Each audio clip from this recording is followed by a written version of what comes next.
on, I don't have all night.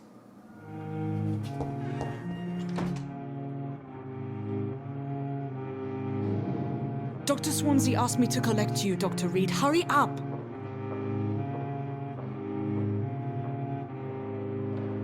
Yes, Nurse Crane? How can I help you?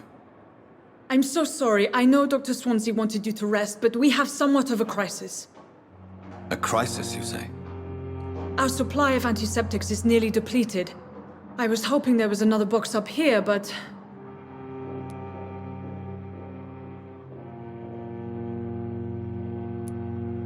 Sorry. There's nothing here. Some of the patients won't last the night without them. Honestly, sir, I'm beside myself. I may have a solution. In France, during the war, drugs shortage was a daily problem, and we had to use our wits to overcome the shortages. However do you mean? If combined correctly, certain household chemical products can be used in a pinch instead. Now, where's the hospital storeroom? The storeroom? Fat chance. This is the Pembroke, and space is luxury we don't have. Everything used to be stored in the old morgue. Perhaps I should look there first. Where is this morgue? It's the large building behind the hospital. You'll need to go in the back door because it's been sealed off for sanitary reasons. Take this key. It opens a small back entrance at the end of a narrow street. The abandoned morgue behind the hospital. A small door at the end of a narrow street. On my way then. Thank you, nurse.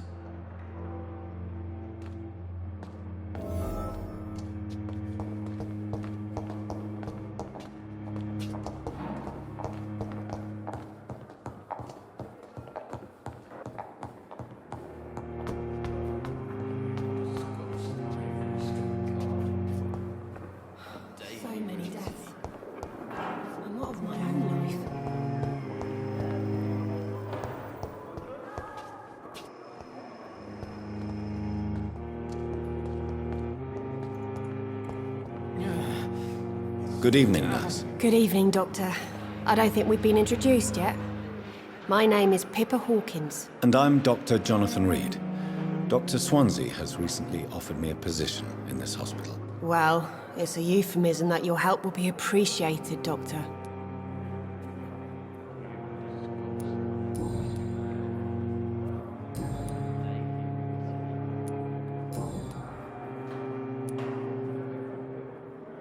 How would you describe the situation at the Pembroke Hospital? It's serious. The flu is wreaking havoc amongst the staff and patients. We are running out of everything. Nurse Hawkins, the Spanish flu won't last forever. Even the Black Plague didn't kill everyone. I wish I could believe you.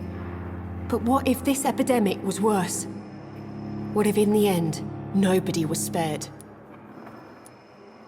You must get a hold of yourself, nurse. Sorry, I'm exhausted. No one has any idea when this epidemic will be over. How long have you been a nurse? Or long enough to see that the epidemic is winning. And no matter how qualified you are, don't tell me you'll change that. You'd be surprised what dedication can achieve, Nurse Hawkins. In medicine, sometimes we're just a test result away from a miracle. Sorry, Doctor. I don't want to sound bitter, but I'm just too tired to give a pep talk like Nurse Brannigan. How is the Pembroke staff coping with the epidemic? Well, not well. Milton, the ambulance driver, is even more grumpy than usual, especially concerning doctors.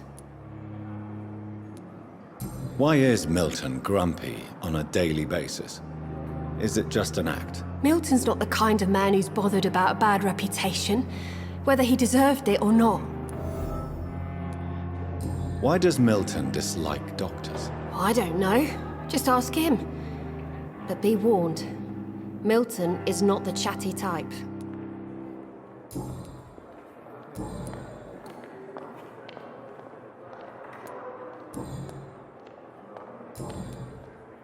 Goodbye, Nurse Hawkins. Fear and disgust on every street corner. Good evening, miss. I'm Dr. Reed. the new surgeon at the Pembroke Hospital. And who are you? Your name has no meaning to me, mortal. You're nothing but dust blown by the winds of eternity. I beg your pardon? What are you begging for, mortal? My clemency?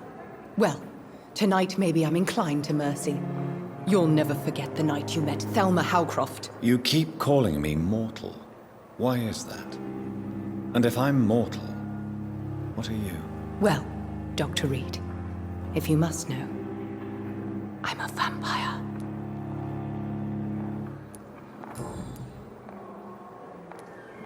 Who are you really, Miss Howcroft? I mean, apart from being a vampire. Is that not enough for you, puny mortal? What do you require? Proof of my powers? I'm curious to know who you were before becoming a vampire. No, it was such a long time ago, I don't remember. Centuries of unholy life can have strange effects on one's minds, you see?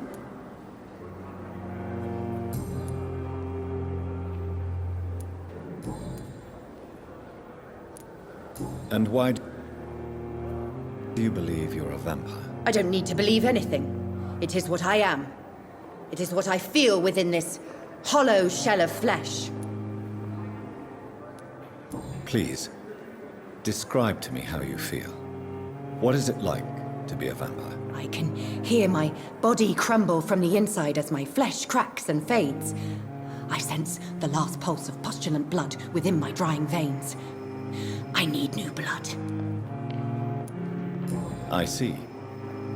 Have you ever heard of Cotard syndrome, Miss Howcroft? Never. It's a mental illness discovered by a French neurologist named Jules Cotard. The affected patients are delusional. They believe that they are putrefying, that they are dead, a ghost or a ghoul, or in your case, a vampire. Delusional, you say? Oh, sad and petty mortal. You can't even begin to understand the concept of immortality.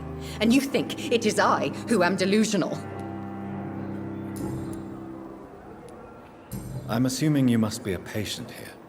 Am I right, Miss Howcroft? It's only a cover. To hide from my enemies. I can leave whenever I want.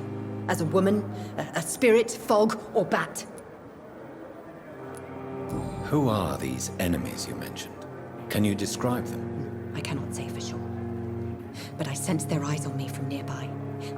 I feel them watching me every time I visit the garden near the morgue. The staff here are not your enemy. They're here to help you, to care for you. I'm not speaking of the doctors in white. I'm speaking of the men and women who hunt me. For I am a vampire! I see. Don't worry. These people will not find you here. I'll personally make sure they leave you alone. Thank you, mortal. But do not interfere with them, for you are no match for those that hunt me.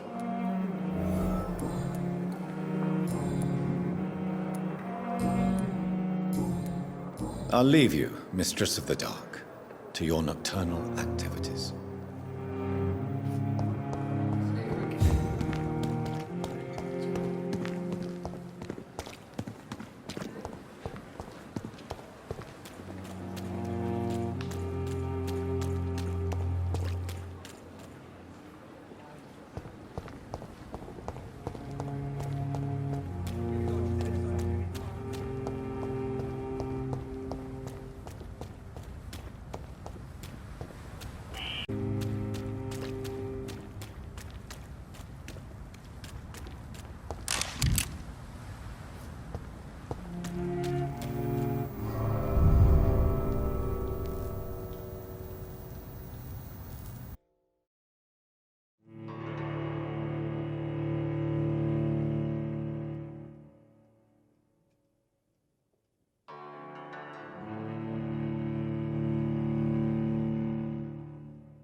I cannot enter.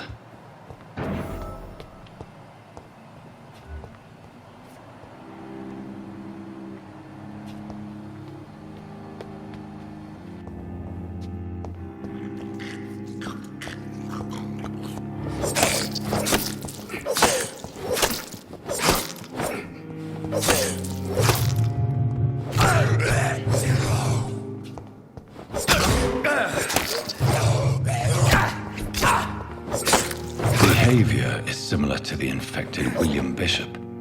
Must be the same strain. This sickness moves faster than influenza.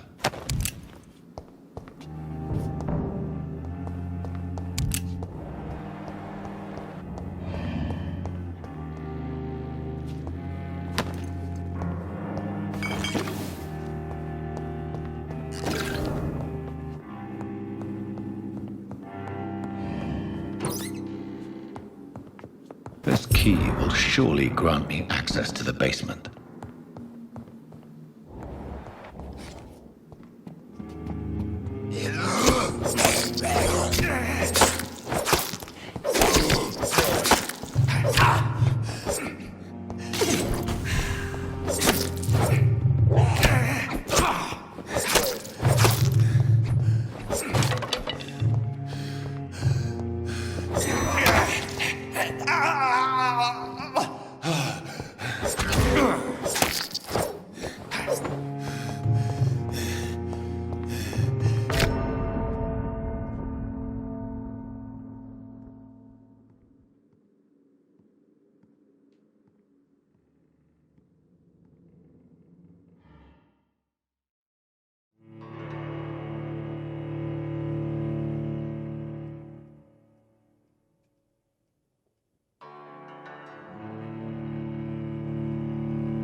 Behavior is similar to the infected William Bishop.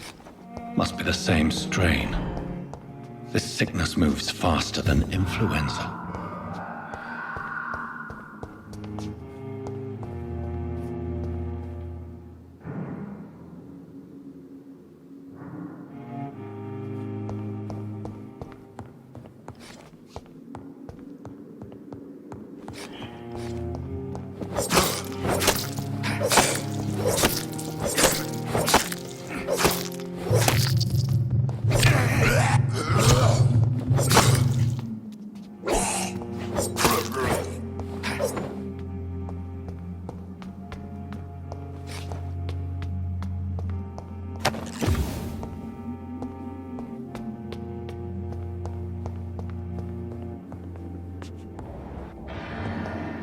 Balls of Mars, fortifiers. As popular as they are ineffective. But they do contain iron tartrate, and that might prove itself useful.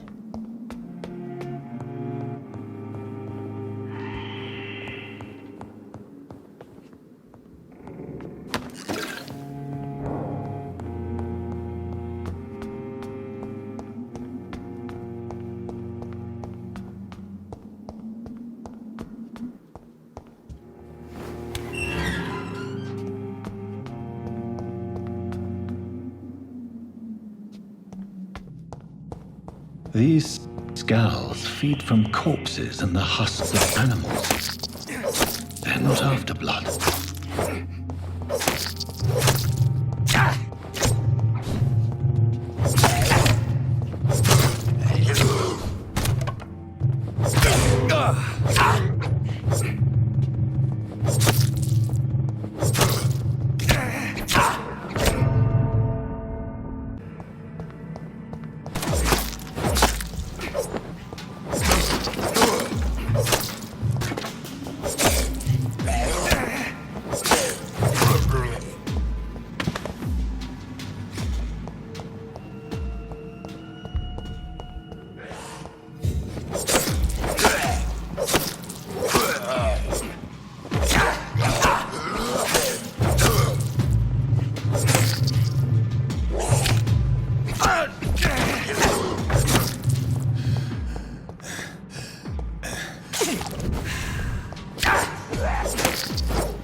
Scowls can be so ferocious. I'm not sure I can defeat them without becoming stronger. To drink blood is so tempting. Sodium hypochlorite. Dangerous to administer, but efficient in the proper dosage.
Mr. Connor's injuries don't match the report. I'd better look into this.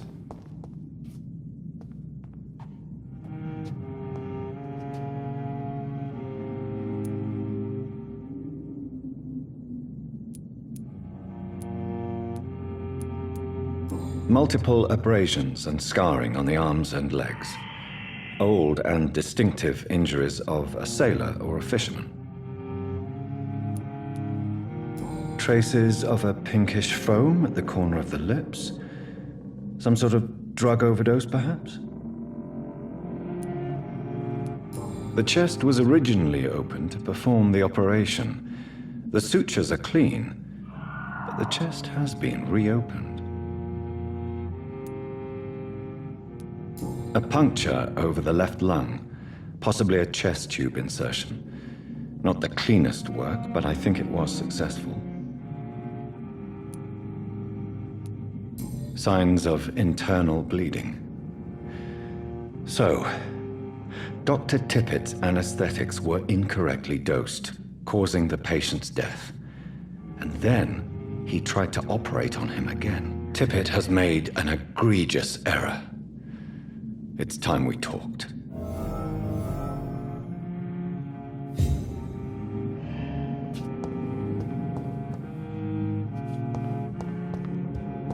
It's locked.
So, Mr. Hooks and Nurse Hawkins are an item. Those two have hidden their affections well.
Too much energy for so little result.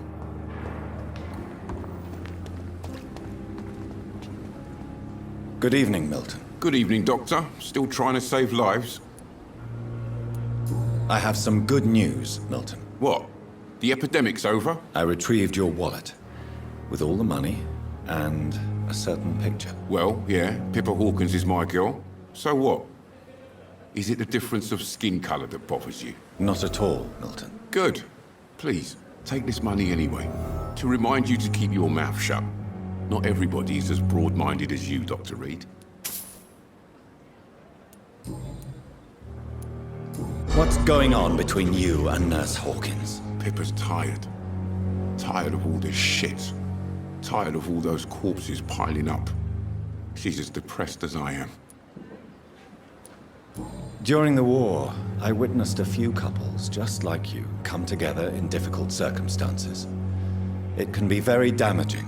Maybe you're right. But we support each other. And that's all that matters. You do realize you could both get fired. Hospital staff are not meant to have intimate relationships with one another. Come on, Dr. Reed. Do you know how many rules are broken in this hospital every day just to keep it running? There's nothing wrong with what we're doing.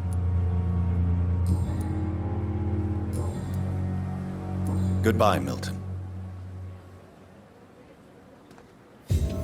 Good evening, Milton. Good evening, Doctor. Still trying to save lives? I'd like to see your goods. Wise choice, Dr. Reed.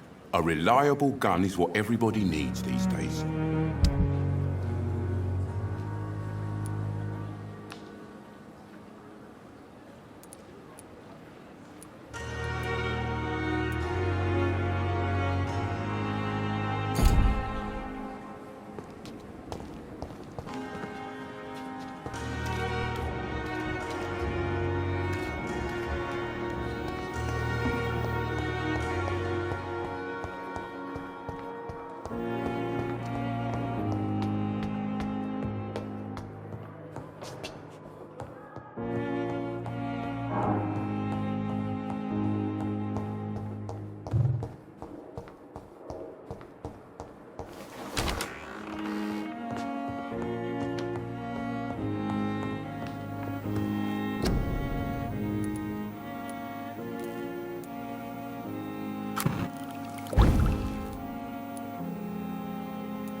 It's locked.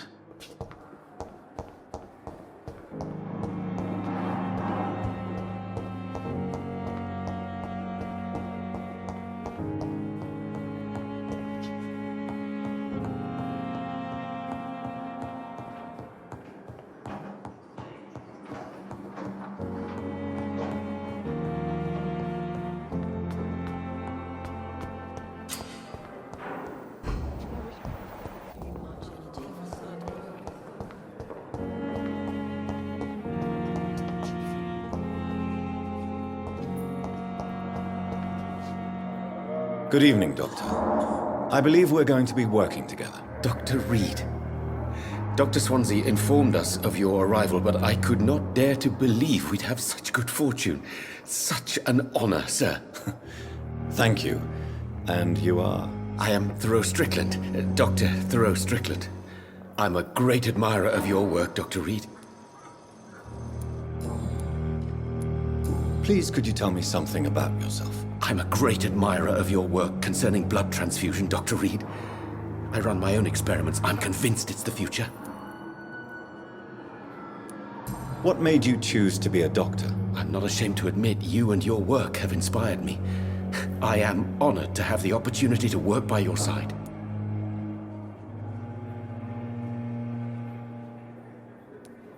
It's always a pleasure to share scientific and medical knowledge with someone eager to learn.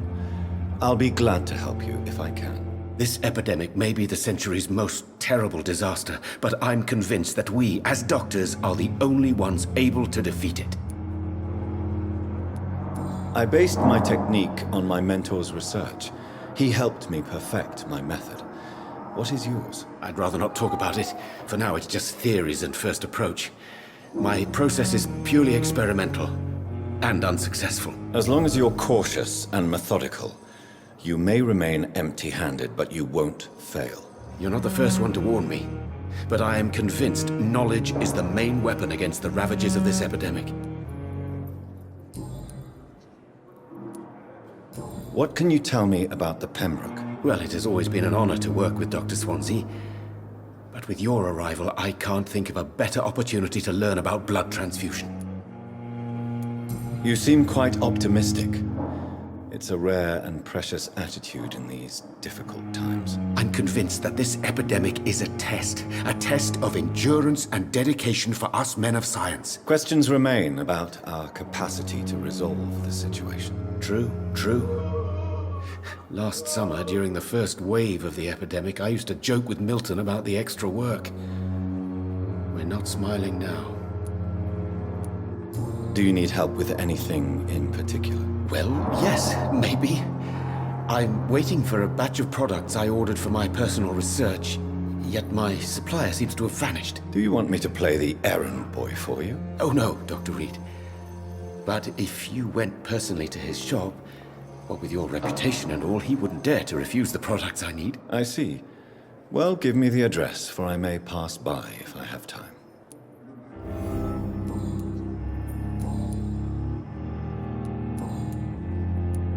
Tell me more about your willingness to experiment with new medical techniques. Harvey Fiddick is a patient suffering from a severe injury that could cripple him if not treated correctly.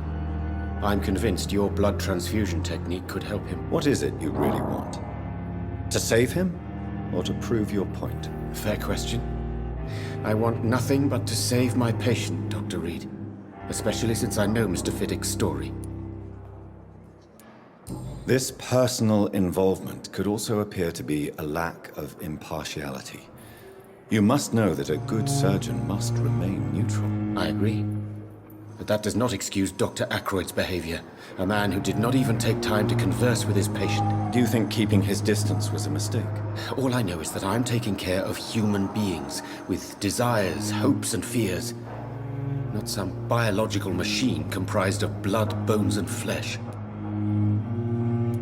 Tell me Mr. Fiddick's story. Our first diagnosis was compromised because Mr. Fiddick lied to us about the real origin of his injury. He first claimed it was an accident. But why would he hide such crucial information from us? Because he is a proud father, ashamed of putting his children at risk because of his own negligence.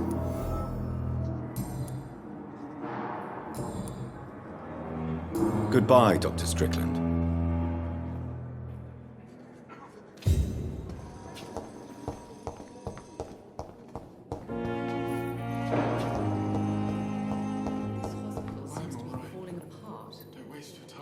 Good evening, sir. I'm Dr. Reed. May I help you? I don't know if a third opinion is needed. Your colleagues are already arguing about my condition. I see. Would you mind telling me more about your situation? I'm Harvey Fiddick. All I want is to get me bloody arm fixed properly. Tell me about yourself, Mr. Fiddick. I'm just a regular guy waiting to get his arm fixed. so I can return to work and to my family. I was more curious about what you were doing before being hospitalized. I'm a carpenter, and a good one too. But that means I need both arms to feed my family, Dr. Reed. Tell me about the doctors who are arguing about your case. Strickland and Aykroyd. They both want the best for me, but there's a lot of pride there. Doctors are no different from carpenters, it seems. What do you mean? I often had professional arguments with rivals on a building site. Difference is, I disagreed about wooden nails, not flesh and bones. Are you satisfied with your treatment here? Well, it's clear that I've chosen a bad time to be injured. Forgive my bluntness, but you seem overwhelmed by cases of the flu. I won't lie to you about it. I'm afraid we are. Are you sure you don't want to operate yourself, Dr. Reed? I have the feeling you're very capable. And your colleagues seem to think so too. In other circumstances, you would be right. But for now, I don't think I can take on the responsibility. My apologies.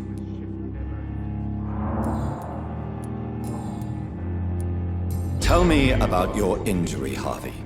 Why do you feel so guilty about it? My wife died because of me. And now I may lose everything because I've been careless enough to hurt myself. What an arsehole. How could your job be responsible for your wife's death? I was working a double. She went out to bring me a hot meal and got caught in a German bomb raid. You can't hold yourself responsible for your injury, Mr. Fiddick. Unless you tried to hurt yourself. Of course I didn't hurt myself. But I can't work until my arm is fixed. My children need to eat, Doctor. Tell me more about the death of your wife, Harvey. 1915. I was in the army. Building workshops for the Royal Flying Corps. Helen was happy I wasn't sent to the front. What happened? The Germans sent Zeppelins to bomb the construction site, but they missed their target. My wife was bringing my dinner when the bombs fell. I'm sorry for your loss. So many died during the bombings. I served in France and witnessed the carnage there. I would like to say that she didn't suffer. Truth is, I have no idea. I just know that I'm all that me kids have. Poor little bleeders. How are your children after losing their mother? They were smaller then. The only good thing about this is my Helen didn't bring them with her that night.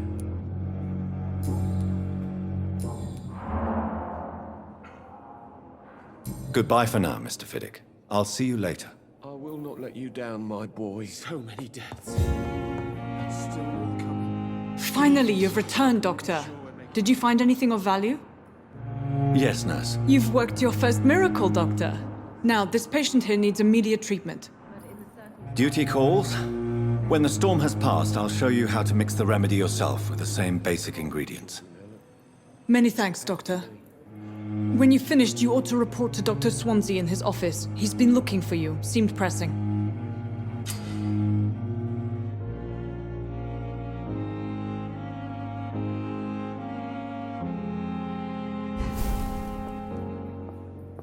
I'm so tired.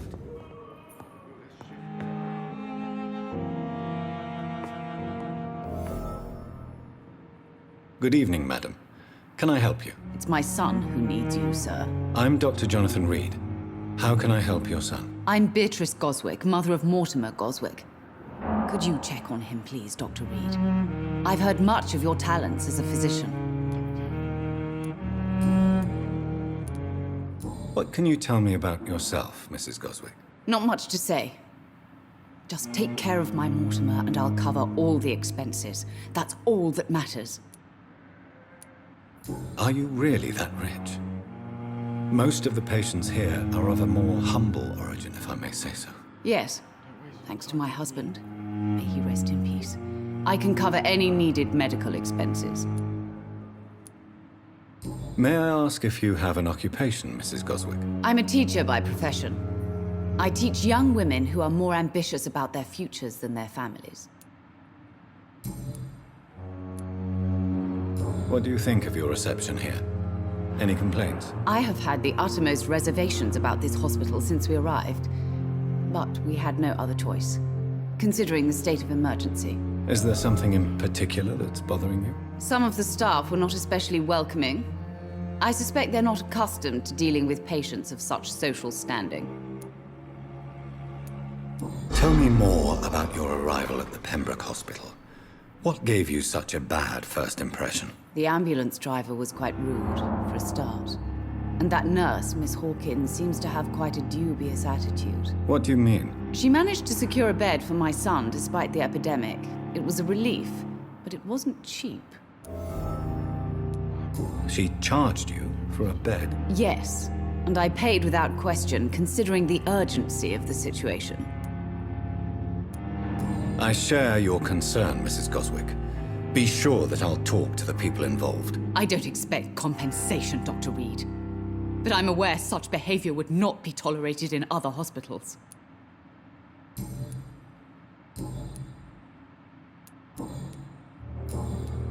Goodbye, Mrs. Goswick. Good evening. I'm Dr. Reed.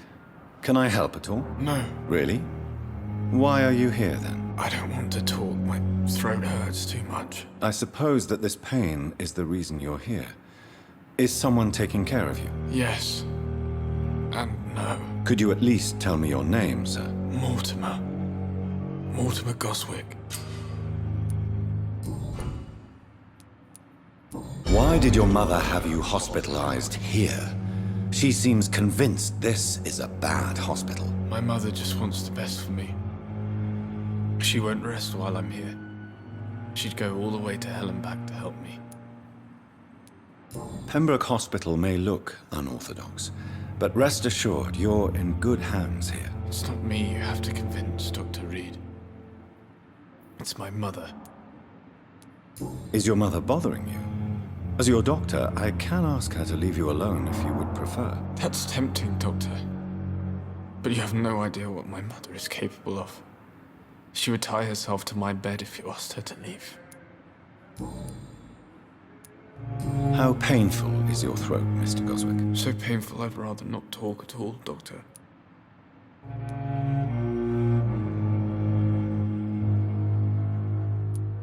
I'm sure you realize a doctor and his patient have to communicate, sir. Would it help if I gave you some paper and a pen? Not really. I see. Then maybe it's not just your throat that hurts, Mr. Goswick. Perhaps your sore throat is just the consequence of something more hurtful. Yes, maybe. But I don't want to talk or even write about it now.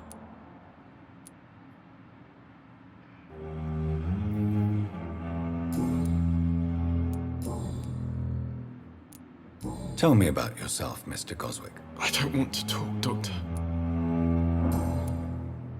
I have to go now, sir. But don't hesitate to contact me if you need any help.